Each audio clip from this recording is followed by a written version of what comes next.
Bonjour à tous, je m'appelle Julien Pellabert et je suis négociateur professionnel. Mon métier est de former, d'accompagner, d'assister des entreprises ou organisations à la conduite de leurs négociations les plus sensibles et les plus complexes.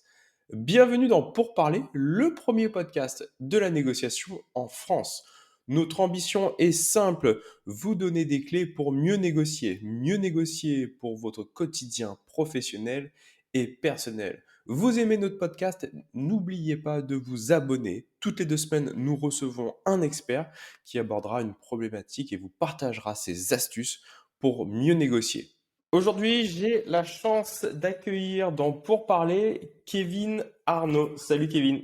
Salut Julien, je suis ravi d'être Comment est-ce que ici tu avec vas? toi. Très très bien, très très Moi bien. aussi, je Écoute. suis, je suis extrêmement content de t'avoir dans cette émission. Je vais te laisser le soin de te présenter pour les personnes qui te connaissent pas, parce qu'aujourd'hui, on va parler de fondamentaux de rhétorique et de logique argumentative. Mais avant de te laisser la parole, déjà, je tenais à te remercier parce que pour les gens qui ne le savent pas, t'es la personne qui m'a accompagné sur la co-construction du TEDx qu'on a fait il y a 3 4 ans maintenant, je crois. C'est ça. TEDx Grenoble, super expérience et une partie du succès, si on peut parler de succès, d'une certaine manière, il dépend de ton travail et pour les gens qui s'interrogent sur le fait d'être accompagné sur des sujets comme ça, je trouve que j'ai fait l'expérience et c'est vraiment intéressant parce que tu avais un regard qui était neuf sur ma discipline qui m'a permis de simplifier le propos sans le rendre simpliste. Et un regard extérieur, c'est toujours avoir un coaching, quel que soit l'axe sur lequel, ou la dimension, ou la discipline sur laquelle on travaille, c'est toujours intéressant. Je te remercie pour ce retour que tu fais sur mon travail. Donc, pour me présenter rapidement, donc, je Ouais. m'appelle Kevin Arnaud, je forme des personnes à la prise de parole, Mm. ou prise de parole en public. C'est-à-dire que j'aide des personnes à soit gagner en aisance à l'oral, donc on va travailler sur la dimension on va dire sur le travail sur le verbe, le travail sur la voix, le travail de la posture physique, mais je les aide aussi à travailler sur des discours plus captivants, plus convaincants, plus pertinents sur le fond. Plus impactant. Exactement, plus impactants. Donc là, on va faire un travail sur le choix des mots, un travail sur la rhétorique, la conception des arguments, le choix des images, etc. Donc moi, j'ai une formation juridique à la Mhm. base et dès ma première année de droit à l'université, je me suis pris de passion pour les concours d'éloquence et de plaidoirie. Et Ouais. mon vrai péché mignon, c'était de recevoir les sujets et de pouvoir réfléchir à l'argumentation la plus pertinente, celle qui Ouais. fonctionnerait, qui réussirait à créer euh, de l'envie, du désir, des émotions pardon, chez les personnes de Mhm. l'auditoire. Donc, je m'en suis plutôt bien sorti en concours et disons que cette passion m'a suivi parce que euh, à la fin de mes études, j'avais envie d'être, à l'origine, j'avais commencé ces études pour devenir avocat. Et en Mhm. fait, de façon assez surprenante, ce que j'ai préféré, c'est transmettre cet art et cette passion pour Ouais. les discours, pour la construction des discours. Donc voilà ce que je fais aujourd'hui. Je... Génial. C'est euh, c'est vraiment passionnant parce que t'accompagnes aussi bien sur le fond que la forme. On va peut-être passer un peu de temps au départ sur ce fond, qui est cette notion de fondamentaux en rhétorique, de logique argumentative. Je te propose qu'on rentre directement dans le cœur du débat. C'est-à-dire que si je suis en amont d'une prise de parole, avec des personnes qui peuvent dire non, donc on est dans une optique de négociation ou de leadership, hein, parce que la négociation, c'est un mode de décision partagée où l'autre a la capacité de dire non. Et quand tu transmets un discours, les gens ont la capacité d'y adhérer ou pas. Euh, J'imagine maintenant que depuis que l'homme parle, aujourd'hui on a des principes de prise de parole. Est-ce qu'il y a des logiques, des points de passage obligatoires quasiment, si je peux m'exprimer ainsi, pour susciter un engouement, pour amener des gens qui peuvent nous dire non à nous dire oui, parce que c'est un peu l'idée, je pense, de l'orateur, c'est de convaincre une foule qui a la capacité de lui dire non à lui dire oui. Donc, on est dans un processus de négociation à peu de choses près. Alors, il n'y a pas nécessairement des arguments qu'il faudrait faire valoir toujours, tout le temps, dans tous les discours. Il y a 3 grandes Super. dimensions de l'art de convaincre qui ont été, on va dire, qui ont émané du travail d'Aristote, par exemple, qui est un des premiers grands théoriciens de la rhétorique, et qui va nous parler de 3 dimensions du registre du discours. Le logos, donc c'est tout ce qui va faire appel à la raison de D'accord. l'auditeur, de la personne qui est en face. On va utiliser des syllogismes, de la démonstration scientifique, par exemple. Il y a un registre du discours Donc qui c'est un s'appelle... côté très rationnel, c'est ça? C'est d'expliquer Exactement. que A plus B égale C, et donc je vais convaincre à travers l'utilisation de critères objectifs. Je vends mon appartement 100 000 euros, c'est parce que il fait 10 mètres carrés et que c'est 10 000 euros le mètre carré à Paris. Exactement. Il y a un exemple très connu, c'est tous les hommes sont mortels, Socrate Ok, est un homme, donc Socrate est mortel. Donc là, on est vraiment sur du syllogisme, sur de la logique dans l'argumentation. ok, Ensuite, il va y avoir un registre du discours qu'on va appeler l'éthos. Donc là, l'éthos, c'est tout ce qui va faire référence à la personnalité, à la posture et aux accomplissements de l'orateur qui est face à nous. C'est tout ce qui va nous rassurer chez la personne ou l'inverse, qui va nous susciter, je sais pas moi, du désintérêt ou de l'inquiétude vis-à-vis de l'orateur. Donc, ce qui va renforcer son crédit ou pas. Donc là, on est dans l'éthos. C'est une autre partie en rhétorique, un autre élément qui n'est pas c'est l'image de l'orateur, c'est ça? exactement, c'est l'image que nous renvoie l'orateur et sur lequel on va avoir un a priori positif ou négatif et qui va faire qu'on va aller dans son sens ou pas, donc on va dire en dépit de la rigueur de son argumentation. D'accord. Est-ce que ça veut dire que c'est là on n'est plus dans le discours à proprement parler, on est vraiment sur le fait, par exemple, alors aujourd'hui, sur un vocabulaire peut-être un tout petit peu plus moderne, et dis-moi si je me trompe, c'est le fait de se positionner en tiers d'autorité, c'est le fait d'être vu à la télé, c'est la preuve sociale, qu'est-ce que je représente, c'est le cadre de mon discours avant même d'avoir utilisé des mots. Exactement. Avant même d'avoir utilisé le mot, donc disons que pour un orateur, et c'est une des leçons à en tirer, c'est que tous mes accomplissements, tout ce que j'ai construit, la réputation que j'ai mis des années et des années et des années à construire, elle peut venir m'aider à obtenir l'adhésion d'un public sur des sujets où j'aurais tort, par exemple. Ou Hmm. l'inverse. Je peux pâtir d'une mauvaise image, quand bien même sur un sujet j'aurais raison, quand bien même sur un sujet j'aurais travaillé, j'aurais développé vraiment avec rigueur une argumentation, je peux pâtir de ma mauvaise image. Et donc amoindrir en fait la teneur de mon discours, même si mon discours est bon. Complètement. Complètement. Il faut Ah, savoir. c'est vraiment intéressant. Je reste là quelques secondes, Kevin, parce que cette notion d'éthos, en fait, déjà, là, on est en pleine campagne présidentielle. Je pense que le podcast sera diffusé juste après. Mais ça veut dire je- j'entends dans ce que tu dis, entendre des candidats, des fois, aller, entre guillemets, démonter des arguments qui sont faits par leur interlocuteur, non pas sur le registre de l'argument, mais Ça. sur le registre du pathos. De dire, mais comment vous pouvez dire ça, Kevin, dans votre ancienne vie, vous avez fait ça? Oh, l'argument, il a peut-être du sens, mais je vais attaquer la personne. C'est une attaque ad hominem, je crois, ou quelque chose comme ça. Exactement. Exactement. C'est l'attaque ad hominem sur la personne. Et ça, Mhm. évidemment, dans le monde politique, dans les débats en politique, c'est très utilisé. On va volontairement, pour discréditer un candidat adversaire, Mhm. utiliser des raccourcis, des grands raccourcis de la pensée. On va utiliser des images, par exemple, pour grossir les traits. Mhm. Euh, L'exagération. exactement. Là, pas plus tard que ce matin, il y a un bel exemple. J'écoutais une vidéo de Monsieur Mélenchon D'accord. qui était reçu sur les plateaux de télé, donc qui est un personnage qui est connu pour, on va dire, quelqu'un d'assez Haut en couleur sur fort son phrasé. haut en couleur, fort en gueule, assez Ouais. mécontent en fait, Mhm. toujours fâché. Et on lui tient aussi, donc on essaye les médias comme ça vont le chercher sur aussi ses, on va dire ses positions radicales. Mhm. Aujourd'hui, on sait donc il y a cette guerre qui a été déclenchée par la Russie Et donc, la Mmh. question revient dans les médias sans cesse pour Monsieur Mélenchon sur que pensez-vous de Vladimir Poutine et de ses positions? Mmh. C'est vrai que moi, je me suis fait aussi un peu avoir, dans le sens où je pensais, avant d'aller regarder les faits, avant d'aller regarder les tweets en fait de Monsieur Mélenchon, je pensais qu'il était pro-Poutine. Mmh. C'est ce que j'avais cru comprendre de la teneur du débat, etc.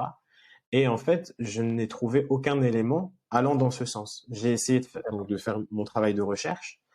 Euh, ça m'a pris, euh, ça m'a pris un peu de temps, mais dans les tweets, depuis 2012, il n'a jamais pris position pour Poutine, mais il parlait plutôt de cette idée de ne pas rompre le dialogue D'accord. et d'aller discuter.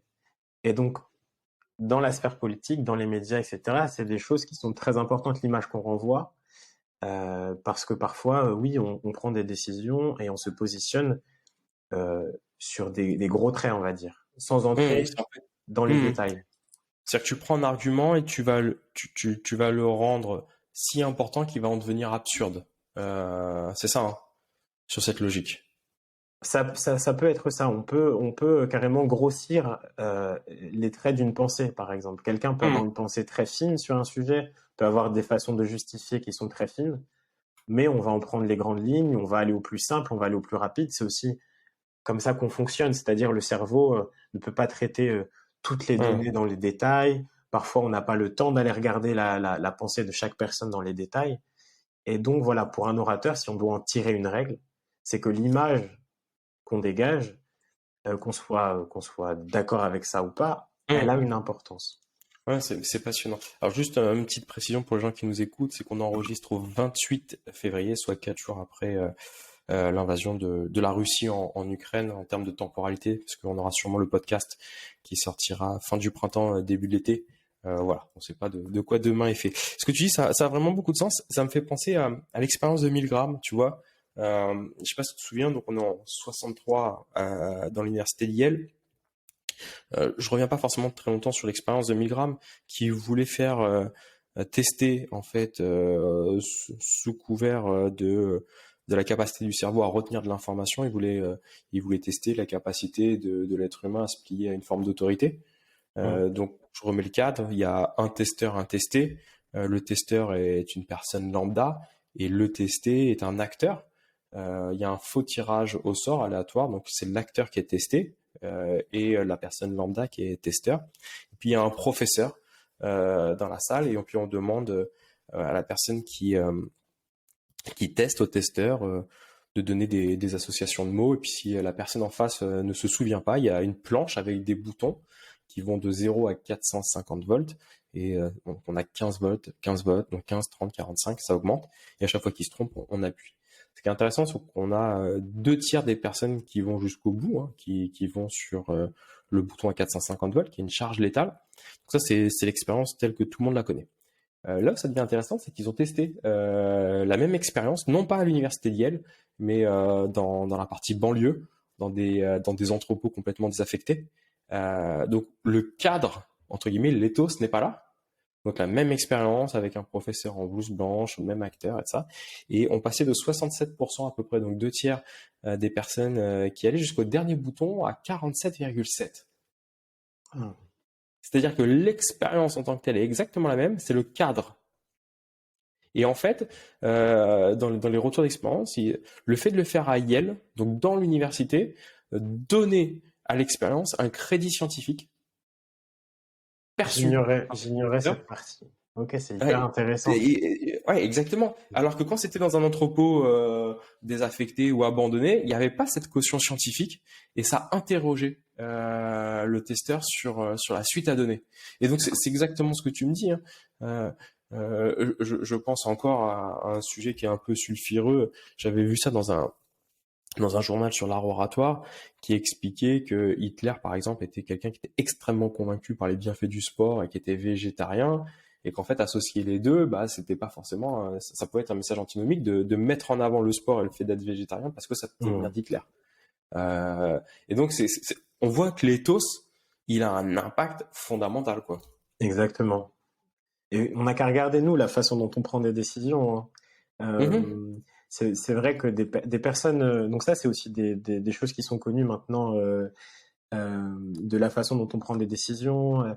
Donc les personnes qui sont considérées comme beaux par une société sont avantagées, réussissent mieux, ont un meilleur salaire, euh, sont plus facilement engagées dans des entreprises, atteignent des postes à responsabilité. Oui. Euh, Ah, ça, donc ça, oui, ça, c'est incroyable, hein. c'est une des choses incroyables, assez cruelles. Donc là, on n'est plus dans la logique argumentative. Là, c'est vrai que pour le Non, coup, ouais, ouais. Et c'est un autre aspect.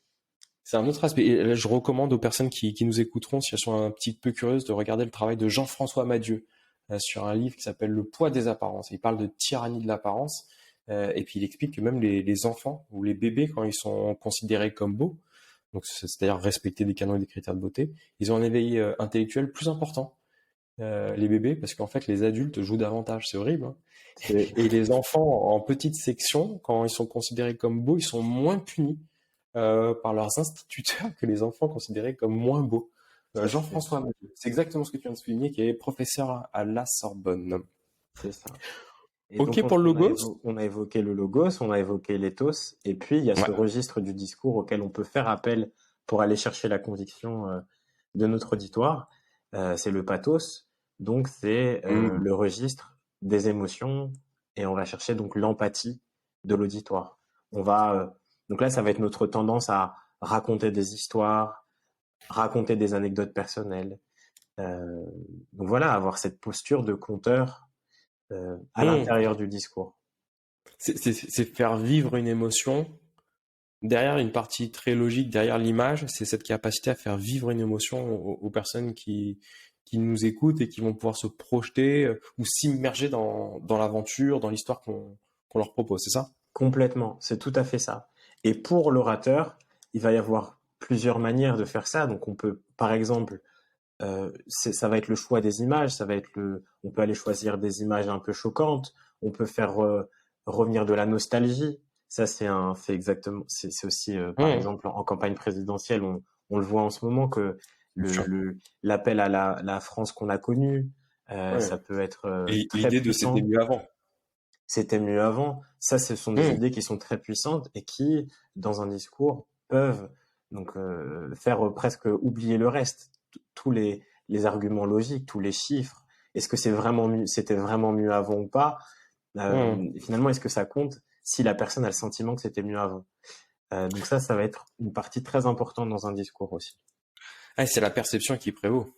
C'est même pas tant la réalité de ce que ça a pu être. C'est généralement, en plus, quand on est nostalgique, on a tendance à sublimer le passé. C'est cette idée, c'était mieux avant, et puis demain, ça sera pire. Faisons attention. Exactement. Mais je parle de la nostalgie, il y a aussi cet appel à la peur aussi, qui Oui. est la peur, qui est une émotion qui nous fait bouger, qui nous fait agir, ou qui nous paralyse. Et donc, pour les orateurs en face, c'est un levier très important de venir susciter euh, voilà, la peur, par exemple, Hmm. d'amener de l'attention. La Ça, peur de l'autre. c'est un outil qui est exactement, c'est un outil qui est très connu. Et donc, est-ce qu'on l'utilise, nous? Hmm. Il faut se poser la question de façon éthique. Est-ce qu'on l'utilise? Mais en tout cas, ce qu'il faut savoir, c'est qu'il y a des orateurs face à nous, des oratrices, qui peuvent l'utiliser. Euh, Hmm. Non, mais oui, et ça, c'est quelque chose en plus qui a toujours alimenté les discours. Si on prend cette notion de xénophobie au sens littéral du terme, hein, xénos étant l'étranger, donc l'autre, c'est vraiment cette peur de la personne qui nous ressemble pas. Tout à fait. Et cette volonté de créer des boucs émissaires, hein. De toute façon, dans toute culture, il faut des boucs émissaires de certaines manières pour fédérer les gens. Tout à fait. C'est passionnant. Donc, on a trois logiques. On a cette notion de pathos, on a cette notion d'éthos, on a cette notion de logos, qui est plus dans cette volonté de donner une suite logique. Euh, ça me fait penser à une autre étude, je suis désolé parce que le sujet m'inspire énormément. Mais c'est incroyable cette notion de logos, comme elle peut avoir du sens. En fait, le cerveau, pour prendre des décisions, il a besoin d'avoir quelque chose qui lui donne du sens. Et il y a Hélène Langer en 1977 qui avait fait une étude à Harvard de mémoire, qui est comptée dans le début du livre de Cialdini, Influence et manipulation. Je sais pas si tu t'en souviens. En fait, donc on est en 1977, des étudiants font la queue pour imprimer, pour photocopier des documents. Et donc, l'étude, c'est avec une phrase très simple qui est: excusez-moi, est-ce que je peux faire des photocopies? Voir si on était capable de couper la queue. Tu vois? Et avec cette phrase, on a 60% de bonnes raisons, de personnes, pardon, 60% de personnes qui laissent la personne passer devant elle. Excusez-moi, est-ce que je peux faire des photocopies? Bah, allez-y, passez. 60%. Donc 40% qui disent non. Et que quand on était en capacité d'avoir cette notion de logos, c'est-à-dire de justification, de type: excusez-moi, est-ce que je peux utiliser la photocopieuse car je suis pressé, on montait à 94%. Ah, ça Et fait le quand fait de le même. justifier sur cette notion de critère objectif, de donner du sens à l'autre, augmentait à 94%. Et là où ça devient génial, entre guillemets, c'était quelle que soit la justification. C'est-à-dire que si on avait une justification bidon, type un truisme, c'est-à-dire c'est une évidence. J'ai Donc besoin ils ont testé avec d'utiliser la cette. photocopieuse parce que j'ai besoin de faire une photocopie. Exactement, c'était la phrase. Excusez-moi, est-ce que je peux utiliser la photocopieuse parce que je dois faire des photocopies? On était à 93%. On passe de 94% à 93%. Et on ne sait pas trop s'expliquer pourquoi. C'est simplement qu'on va au plus. En fait, a priori, Hélène Langer disait que l'être humain, pour faire quelque chose, il faut qu'il y ait du sens. Et que la justification, d'une certaine manière, quelle que soit cette justification, Donne un donnait du sens à sens. notre action. Ok.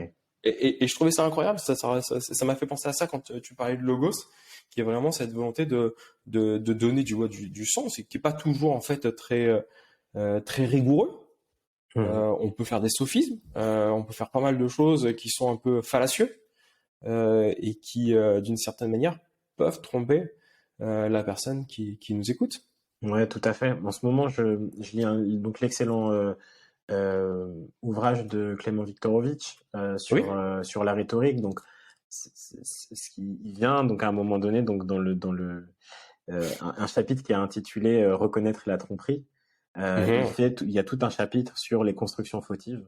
Et donc ça, c'est pareil. J'invite les auditeurs à aller s'emparer de cet ouvrage parce que toutes les notions dont on est en train de parler, elles sont évoquées d'un point de vue de la rhétorique par Clément Viktorovitch, et qui d'ailleurs fait très bien aussi les distinctions entre la rhétorique, la négociation, quand est-ce qu'on est dans un débat, quand est-ce qu'on n'est pas dans un débat. Donc c'est très intéressant.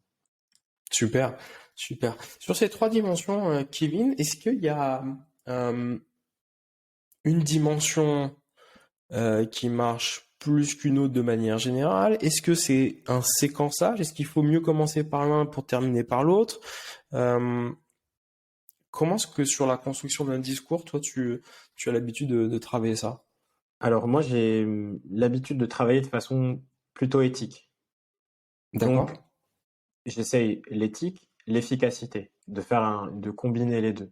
Donc la première chose pour moi, ce qui compte, c'est la rigueur intellectuelle, parce que à mon avis, sur le long terme, c'est ce qui finit par triompher.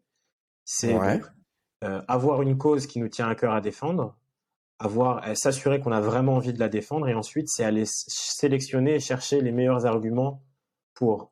Donc ensuite, ce que je fais, c'est que je me concentre sur la construction d'un discours. Ce discours, il doit avoir quelques caractéristiques pour pouvoir euh, euh, accrocher la conviction. Donc il faut Mhm. que ce discours il soit clair, mon argumentation doit être claire. Les arguments sont formulés donc dans un vocabulaire précis, pas équivoque, avec des termes qui parlent à un maximum de personnes. Ensuite, il faut de la rationalité. C'est-à-dire. Alors, le moins possible dans un premier temps de propositions émotives ou de croyances. C'est-à-dire que je vais aller rechercher un peu comme en quête de vérité. Euh, un peu en quête de vérité, donc faire un vrai travail de recherche sur ce que je défends, sur les propositions que je défends. D'accord. C'est-à-dire que là, t'es extrêmement dans le logo, si je comprends bien. Exactement, Là, t'es sur la dans un premier construction temps. ou t'es sur le fait de partager ton discours, d'être sur de l'art oratoire? Dans un premier temps, pour moi, j'envisage la construction de mon D'accord. argumentaire vraiment comme une maison. Il faut des fondations solides, il faut des bases solides. Et ces Ok. bases solides, moi, je vais les chercher sur Holocauste. qu'est-ce que j'ai envie de défendre et pourquoi est-ce que j'ai envie de le défendre. Et généralement, si j'ai envie de défendre cette chose, c'est qu'il y a des bonnes raisons de le faire. Donc moi, je me D'accord. place d'un point de vue d'abord éthique. Donc je veux de la clarté, de la rationalité, Ouais, de ouais. la cohérence Donc, il faut que les propositions que je choisisse à la fin, elles sont unies par un lien logique et valide. Ok, donc là on est vraiment, c'est-à-dire si je comprends ce que tu me dis, c'est que ta construction de ton discours, au départ, tu essayes d'avoir une approche, et c'est vraiment intéressant, la plus logique possible, entre guillemets, très factuelle, qui repose sur des choses concrètes, tu vas venir étayer, rationnel, qui est une notion de cohérence, pour après, j'imagine, rajouter d'autres strates, c'est ça? Complètement. Tout simplement parce que c'est comme ça que j'aime prendre moi mes décisions. C'est-à-dire Mmh. que c'est d'abord comme ça que j'ai envie de baser mes décisions. C'est comme ça que j'ai envie de les partager. J'ai envie de justifier la raison pour laquelle je pense comme je pense. Pour moi, c'est la chose la plus importante. Mhm. Et ensuite, parce que j'ai des connaissances, parce que j'ai des outils, parce que j'ai des habitudes de construire des discours, je vais sélectionner avec soin, en fonction du contexte, en fonction des personnes qui sont face à moi, en fonction du temps, par exemple, qui m'est accordé pour développer mon argumentation. Je vais choisir les arguments les plus pertinents, les images les plus pertinentes, ou la façon d'orienter et de transmettre l'information. Ce qui est un autre, qui est un second travail, mais j'ai envie de dire que ça vient ensemble. D'accord. Est-ce qu'on peut arriver sur ce second travail quand on maîtrise toute la partie logos? Alors, pardon, j'ai pas entendu, désolé. Est-ce que on peut arriver à cette seconde partie de travail, bah, en fait, quand on maîtrise bien toute cette partie logos, quoi? Oui, pour moi, il y a un travail à faire sur le logos d'abord, et puis ensuite, tout un travail qui est ce dont on a parlé sur la construction de notre image. Ça, par exemple, c'est un Mhm. travail qui prend du temps, qui se fait pas en même temps qu'on est en train de construire un discours. Ça va être tous les choix qu'on fait dans notre vie, tous les choix qu'on fait dans notre carrière. Pourquoi est-ce qu'on choisit tel type de poste, de s'associer à tel type de projet. Mhm. Euh, Ça, c'est en complément du discours. Et par C'est exemple, tous les signaux faibles qu'on va envoyer à notre écosystème en faisant des communications, partageant, en relayant des exactement, communications sur LinkedIn, en étant sur des forums, tout à fait, la avec le face, titre, le exactement, parcours, le tout à CV. fait, tout à fait. Et donc ça, c'est un travail un peu plus long terme qui se réfléchit autour d'un discours. Euh, et donc là, vraiment, il faudrait être, c'est au cas par cas qu'on raisonnerait sur. Mais si vous voulez, en fait, l'idée pour les personnes qui nous écoutent, c'est que chaque élément est important. De la même Mhm. manière que dans un discours, chaque mot compte, chaque formule compte, chaque image compte. Pourquoi est-ce qu'on choisit un terme plutôt qu'un autre? Pourquoi est-ce qu'on choisit de donner tel type d'exemple, de se référer à tel type de personnage historique? La façon dont on va se positionner après dans le monde, où est-ce qu'on va présenter notre discours, devant quel type d'auditoire, tout ça va avoir aussi une influence et un impact sur le message qu'on fait passer. Complètement. Donc logos, ethos, et dans un dernier temps, pathos, j'imagine? Pathos, complètement. Et donc là, c'est la posture que j'ai envie d'avoir pour défendre le discours que j'ai à défendre. Est-ce que, par exemple, je vais me laisser submerger par mes émotions ou pas pendant le discours? Ça peut être une question. À quel point Mhm. est-ce que je vais le vivre? À quel point est-ce que je vais m'engager avec les tripes? Ou alors de façon beaucoup plus froide, un peu plus experte? Ça va être aussi des choix. Si j'arrive avec une histoire personnelle, à quel point est-ce que, voilà, est-ce que j'ai envie de toucher les gens parce que je suis touché, par exemple, Mhm. ou est-ce que j'ai envie de toucher les gens parce que j'ai choisi des images qui sont efficaces, parce que j'ai choisi des exemples qui sont efficaces, des mots qui sont efficaces? Ça va être aussi dans la stratégie de la personne qui argumente, ça va être aussi très important.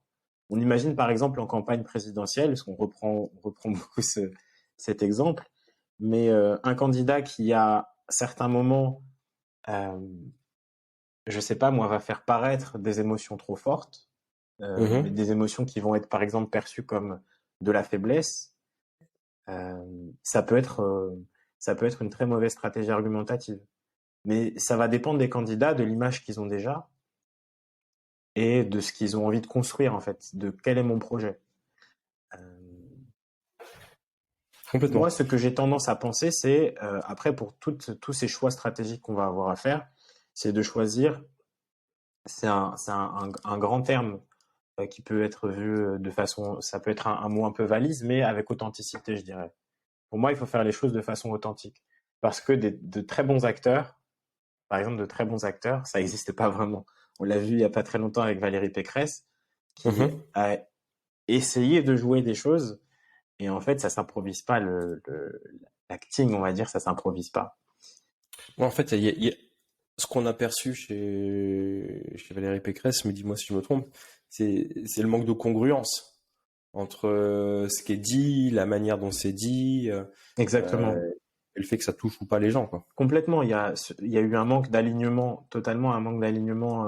C'est ce qui a été observé entre ce qui est Mhm. dit, la posture, la façon dont elle se tient sur scène. Euh, on sent elle n'atteint pas encore ce qu'elle a envie, ce qu'elle cherche, son projet, en tout cas son projet oratoire. On sent qu'elle n'est pas encore au niveau.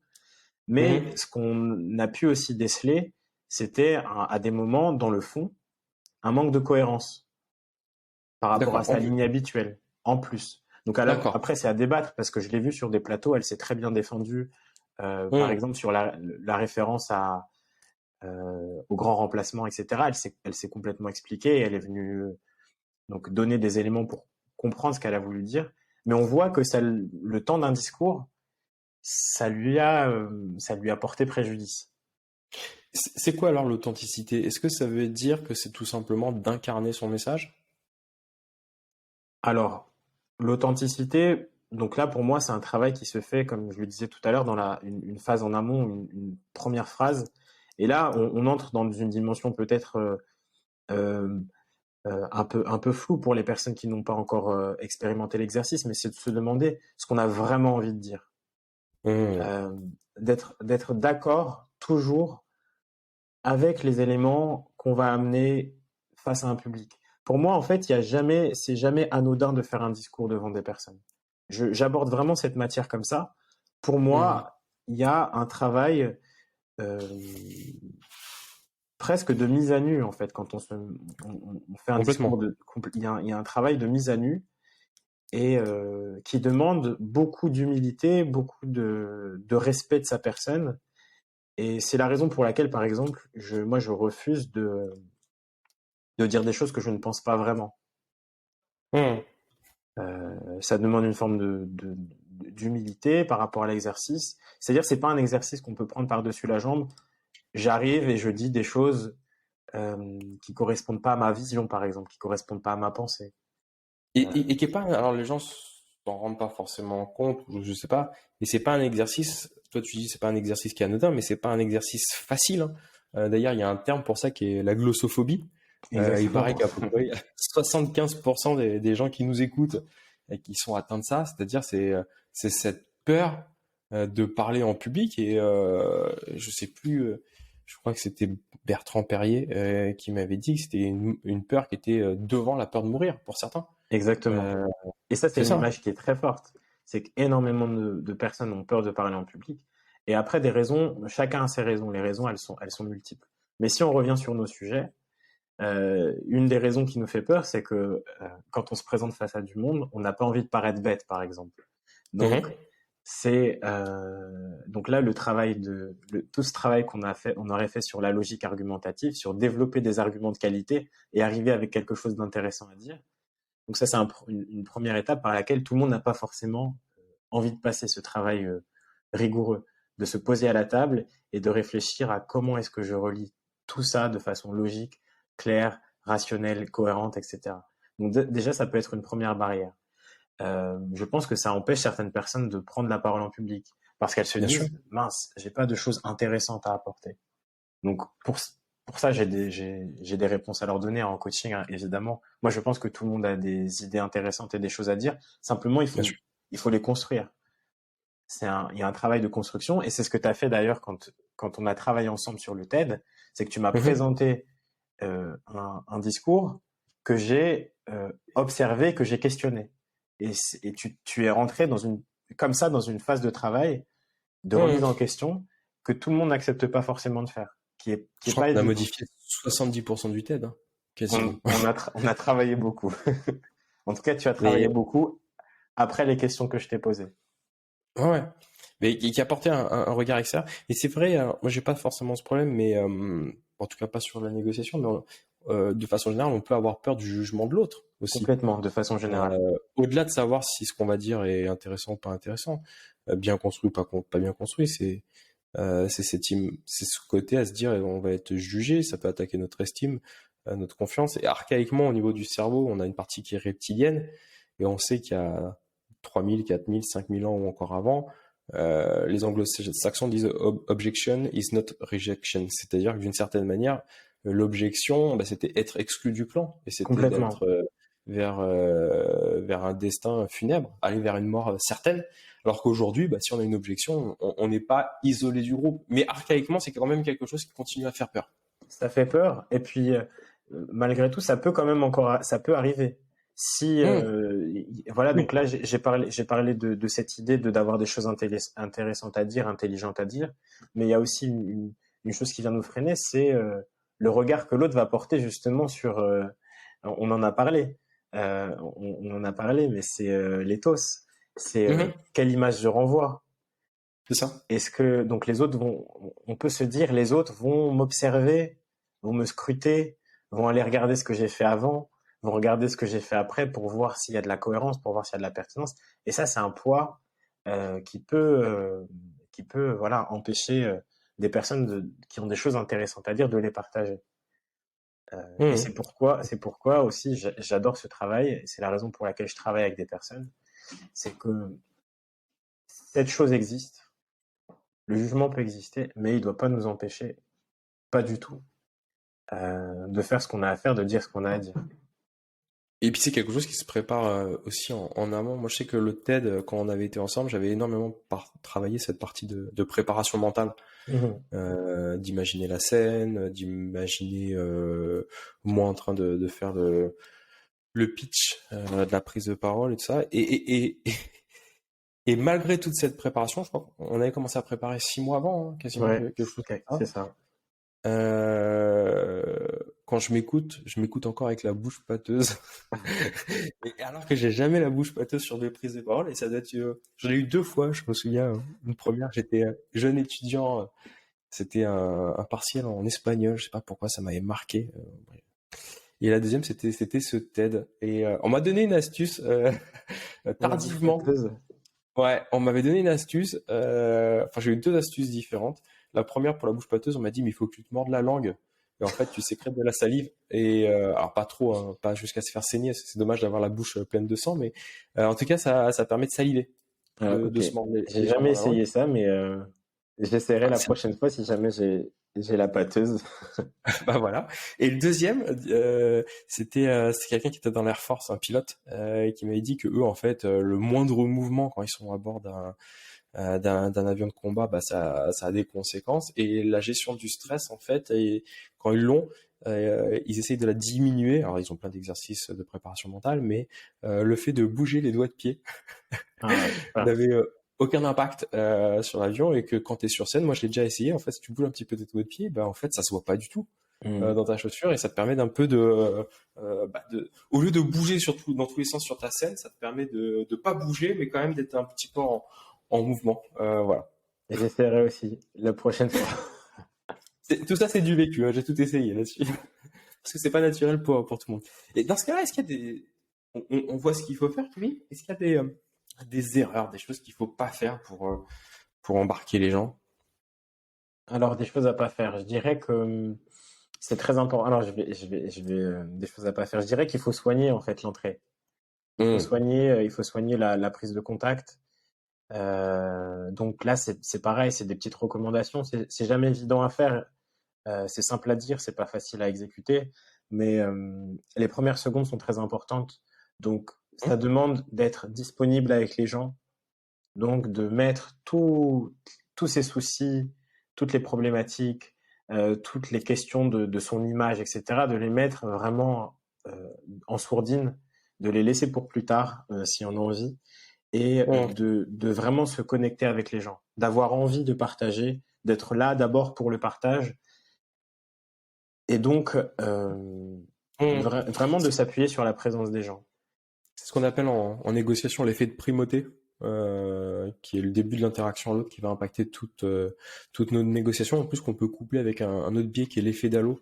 C'est Ouais, qu'on va observer une caractéristique chez quelqu'un qu'on va globaliser. Et puis ça se trouve, bah, je t'entends parler et puis au départ, tu tousses ou t'as la voix rocailleuse, sèche. Je me dis, ah, il est pas à l'aise, c'est que son discours est mal ficelé. Et effet d'halo, je me dis, en fait, tout le discours est mauvais. Alors pas du tout.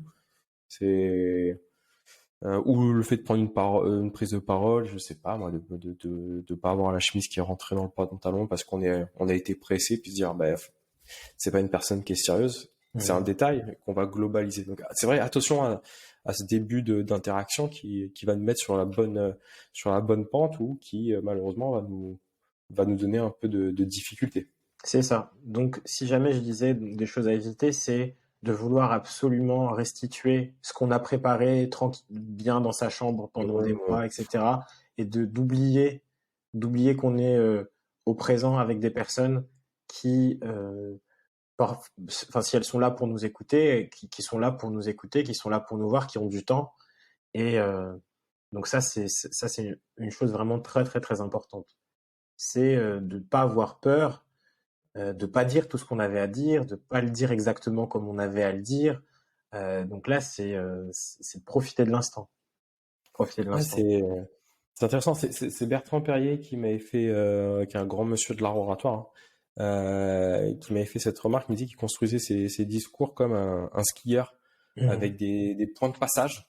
Donc il connaît ses points de passage, mais par contre après il se laisse avec le talent qu'il a, bien évidemment, une certaine liberté entre ces points de passage. Complètement. Et j'ai envie de dire, oui, il a construit maintenant Bertrand Perrier. Il a la possibilité de faire ça. Ce que je pense, c'est que quelque part, on a tous ce potentiel, on a tous cette Mmh. possibilité. Si vous voulez, moi, par exemple, pour les personnes qui nous écoutent et qui viennent me voir en coaching, qui me disent, moi, je sais pas improviser. Et Mmh. je me souviens d'une phrase d'une de mes profs de théâtre. C'était la vie, c'est une improvisation. C'est vrai? Vous improvisez tous les jours, vous improvisez tout le temps. Vous êtes en négociation depuis petit. Et quand Mmh. vous êtes en négociation depuis petit, vous êtes en improvisation tout le temps. Et vous arrivez de nombreuses fois à obtenir ce que vous avez à obtenir, etc. Donc là, quand on se retrouve dans un contexte de prise de parole un peu particulier, etc.,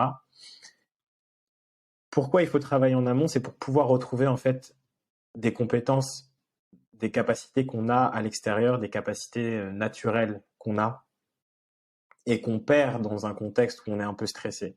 C'est la raison Oui. pour C'est-à-dire que laquelle il faut le travailler. cadre vient nous inhiber d'une certaine Le manière. cadre, complètement, le cadre vient nous inhiber euh, pour des bonnes ou pour des mauvaises raisons, hein. Le stress n'a pas que du Oui. négatif. Le stress, c'est le corps qui se prépare à faire face à une épreuve un peu intense. Donc, Oui, on peut avoir de l'hyperstress ou de l'hypostress. C'est un phénomène physiologique qui permet effectivement à se préparer à l'action. Et complètement, c'est l'abus de stress dans la durée ou sur un excès qui pour le corps exactement. Donc, par exemple, Monsieur Bertrand Perrier a travaillé beaucoup, ce qui fait qu'il a confiance maintenant dans sa capacité à improviser entre les points de passage. Et ce sur quoi on peut travailler donc dans le temps, c'est de muscler cette confiance dans notre capacité à penser, dans notre capacité à parler et à nous exprimer face à des gens. Mmh. Donc on n'a pas à se rêver Bertrand Perrier, mais à se dire tiens comment je serais un bon Julien, le Julien que mes amis connaissent, que ma famille connaît, Mmh. euh, que ma femme connaît et qui sait parler, et qui sait argumenter, et qui a des choses intéressantes à dire, qui a une vision du monde.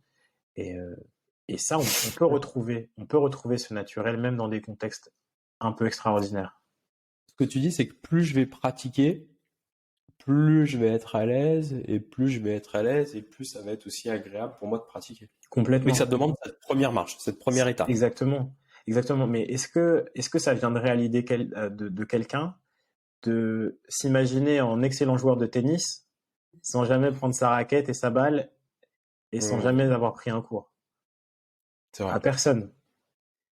Et ça va être la même chose avec cet exercice d'aller convaincre, d'aller C'est génial. négocier. Eh oui. C'est exactement la même chose. Alors, et puis c'est intéressant parce que tu fais le parallèle avec le sport, mais ça demande de prendre des cours, on a bien compris, si je veux jouer au tennis. Mais une fois que j'ai appris à faire, parce que le tennis, c'est un sport où il n'y a pas beaucoup de coups, hein, un coup droit, un revers, service, volée, bon. Mais après, ça demande de s'entraîner. Ça C'est demande de ça, faire ses gammes. c'est Et ça. comme beaucoup de choses, enfin, généralement, je le vois avec dans le monde de l'entreprise, on forme les gens et ils performent, mais il n'y a pas cet entre-deux qui, derrière la formation et l'entraînement, le fait de répéter ses gammes. Et c'est vrai que sur la prise de parole, j'imagine que ça doit avoir un impact considérable aussi. Exactement. Et après, ça dépend toujours c'est chaque personne qui a ses objectifs, ses ambitions et ses envies. Mais en tout Mhm, cas, je ne connais pas, je ne croise pas une personne qui, quand elle voit une oratrice, un orateur inspirant, n'a pas un peu envie bien sûr. de cette compétence et de cette qualité-là. Parce que Ça fascine. ça fascine et parce que tout simplement, ça a ça peut avoir des impacts et des conséquences extrêmement importantes dans une vie, dans une carrière. Moi, je trouve que Mhm. c'est dommage de se limiter parce parce qu'on n'a pas développé sa confiance et sa croyance dans le fait qu'on peut partager des idées de façon convaincante. Par Je suis exemple, entièrement on d'accord. voit bien dans d'autres systèmes scolaires, hein, dans d'autres systèmes éducatifs, que on cite souvent les États-Unis, mais il y a certainement d'autres pays. Mais quand on voit que la majorité des gens sont à l'aise pour prendre la parole, et quand on voit les discours impactants et convaincants que ça peut créer, ce que ça peut générer, Mhm. pourquoi s'en priver en fait? C'est comme un super pouvoir. J'ai l'impression qu'il est accessible au plus grand nombre. Encore faut-il le travailler. C'est ça. Pour l'instant, il y a une petite minorité de personnes qui se sont emparées de ce super pouvoir. Et ce qui Mhm. serait super, ce qui serait génial, c'est que tout le monde, ou en tout cas la majorité des gens, puissent euh, développer ces qualités, et ça rendrait le débat plus intéressant et moins, on va dire moins inégal, Mhm. avec plus de qualité. Soit cette capacité de s'en emparer pour partager, soit cette capacité de s'en emparer aussi pour déconstruire, C'est pour ça, démystifier, même si on n'a pas envie de participer, mais certains discours, et pour prendre peut-être des décisions plus éclairées. exactement, pour décrypter avec plus de justesse et plus de soin. Et ça d'ailleurs, on a parlé de Bertrand Perrier, on a parlé de Clément Viktorovitch. Clément. Mhm. C'est des personnes qui font partie d'un mouvement. Et c'est un mouvement qui vise à démocratiser Le le, savoir. le savoir et l'art de convaincre, l'art de discourir, euh, voilà, pour permettre on va dire, on appelle le peuple, mais pour permettre au peuple de reprendre le pouvoir et puis jouer un Mhm. rôle démocratique important et intéressant. Bah, de ce que j'entends, et puis c'est vraiment génial, hein, Kevin, de le formuler comme ça, c'est qu'on peut tous devenir meilleurs à partir du moment où on s'en empare, à partir du Mhm. moment où on en a conscience. C'est un peu comme un muscle, c'est comme un sport, c'est comme une discipline.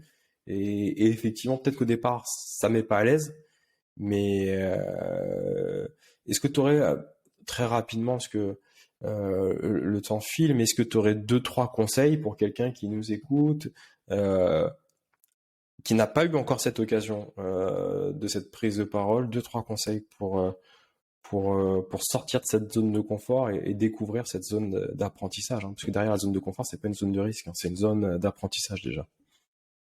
Alors oui, il y a des conseils, il y en a beaucoup, et parfois c'est des choses vraiment très simples à Mhm. mettre en place. Quelqu'un qui voudrait rester, euh, on va dire, chez lui à travailler tranquillement, faire des petits exercices d'argumentation, par exemple, je pense à des sujets un peu drôles pour que ça soit pas nécessairement grave. Est-ce que est-ce qu'il faut dire aux enfants que le Père Noël est un Mhm. personnage imaginaire? Hop, je D'accord. travaille sur ce sujet, je choisis ma thèse, je construis mon argumentation, je vais chercher des arguments clairs, rationnels, cohérents, pertinents, suffisants. Je choisis des images fortes. Mhm. Euh, je travaille sur ma posture. Comment est-ce que j'ai envie de défendre ce sujet? Est-ce que j'ai envie d'en parler en tant que ex-enfant? Est-ce que j'ai envie d'en parler en tant que parent? Est-ce que j'ai envie d'en Mhm. parler en tant que maire de la ville, président, en tant que Père Noël, etc. Je choisis ma posture. Voilà, par exemple, faire un petit exercice comme ça peut déjà nous aider à travailler sur la construction d'un discours convaincant. Et je peux Sur essayer, plein de par sujets, exemple, donc. complètement, et je peux choisir de défendre ce sujet. Je choisis des amis, des compagnons de galère, soit dans ma famille, dans mon cercle proche si j'en ai. Je peux Ou son même aller miroir, ou son peut-être. miroir complètement. Et puis après, sinon, il y a des petits groupes de personnes qui sont intéressées par ces sujets. Et c'est très facile de rencontrer des personnes. Je pense aux Toastmasters, les associations de débat.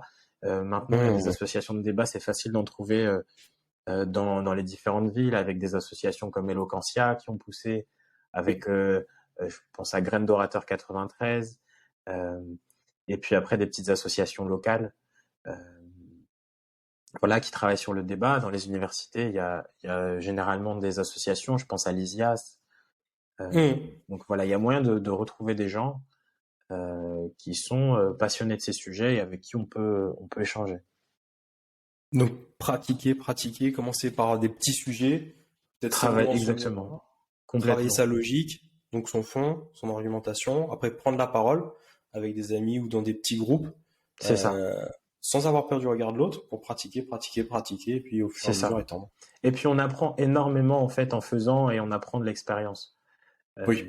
C'est bien de lire, c'est bien de lire de la théorie, mais moi je sais que la plupart aujourd'hui des outils, par exemple dans l'art d'avoir raison de Schopenhauer, Sure. je le lisais à une de mes classes donc d'étudiants, je lisais quelques-uns des stratagèmes qui sont développés dans l'art d'avoir toujours raison, et la plupart des stratagèmes, ce sont des stratagèmes que eux utilisent déjà de façon intuitive. Donc on a Bien des sûr. philosophes, on a des théoriciens qui sont venus mettre des mots sur des façons de faire qu'on connaît déjà. Utiliser des métaphores, utiliser des hyperboles, tout ce travail par exemple, un travail d'accumulation, et aussi les En fait, il y a constructions. plein de techniques. Il y a Ou les énormément constructions. exactement. La Type façon Sophie. dont exactement. Donc voilà, il y a toutes ces choses à faire. Et puis après, sinon, s'emparer d'un bouquin de rhétorique. J'en ai cité un tout à l'heure, il en existe beaucoup. Donc aller en librairie et puis se renseigner. Ouais, Et s'intéresser au puis sujet. complètement. Top. C'est vraiment passionnant. Merci beaucoup, Kevin, pour ce retour d'expérience, pour ces conseils et pour ça donne envie de débattre encore plus. Qui est un exercice un petit peu différent, hein, de la négociation, où on est plus dans une posture d'écoute, mais qui est extrêmement complémentaire, en tout cas. Et j'ai l'habitude de finir ce podcast, Kevin, par toujours la même question. C'est si le Kevin d'aujourd'hui devait rencontrer le Kevin d'il y a 10, 20 ans, quel est le conseil que tu lui donnerais à ce Kevin d'il y a 20 ans si tu le rencontrais? Si je rencontrais le Kevin d'il y a 10 ans, je lui dirais prends des risques, Ose. ose. Parce que qui ose gagne. Exactement. Ce qui est la devise de l'Institut Nera. Il y a une devise de militaire. Euh, Effectivement, ose. Un très très très grand merci, Kevin, pour la clarté de ton propos, pour cette envie que tu nous donnes de prendre la parole. Merci Julien de m'avoir reçu et de m'avoir donné la parole pour le coup. J'espère que tous ces conseils aideront les auditeurs et les auditrices. Là, j'en suis persuadé à partir du moment où ils oseront prendre la parole. Merci beaucoup, Kevin. Merci à tous d'avoir écouté ce podcast de Pour Parler. Si vous avez aimé le contenu, n'hésitez pas à vous abonner pour ne pas louper les prochains épisodes. Et je vous dis à dans 2 semaines pour un nouvel épisode de Pour Parler, le podcast de la négociation. Merci, Kevin. Merci beaucoup.